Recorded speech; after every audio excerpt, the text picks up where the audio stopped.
A couple other things here with the Eagles advancing and Nick Foles. Nick Foles, and how available is Nick Foles going to be, or how costly is he going to be for a team? That is a fantastic question. And, Dan, I wrote this morning. Somebody wrote me a letter, and I answer email in my column every week. And somebody wrote to me and said, what's the end game with Foles? Can he win enough to win this job? And I said, look, I talked to somebody last week who's very, very close to this situation, and who said that he thinks that the people in authority at the Eagles should go to Nick Foles and ask him this question.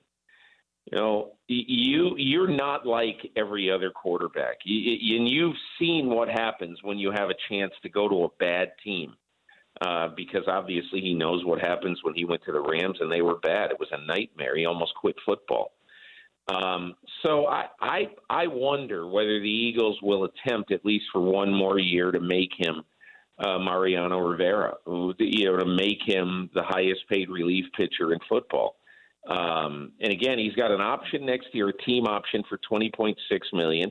They could keep him if they wanted to, but I think the understanding is, I've always thought that if Nick Foles really wanted to go, that they probably wouldn't stand in his way. But who knows? They may decide that we've got some value here that we'd like to trade. I think it's very much up in the air, and I think the Eagles are very glad they don't have to decide this until after the season. And you have this reversed where you have your backup making a whole lot more than your starter, because Wentz, I believe, is going to make $700,000 next year. So normally it's the other way around, and you have that luxury. But I'm wondering, Nick Foles is improving his trade value with every performance, and it feels like if you're Jacksonville or some other team, you might be going, you know what, maybe that's our bridge quarterback for the next couple of years. We can bring him in. So I'm kind of curious. Well, the thing is, Dan, I'll tell you this.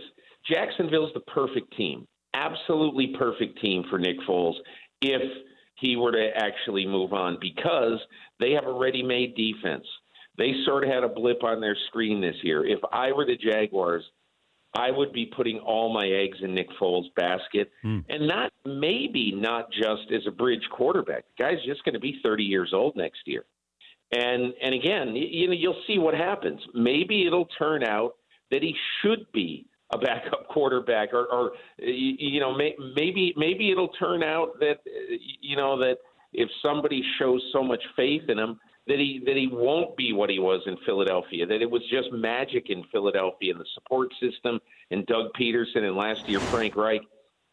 So we'll see. But of all the teams that I've thought of, the best overall is the Jacksonville Jaguars for him. For more Dan Patrick Show, tune to Audience Channel 239 on DirecTV or download the Dan Patrick Show app.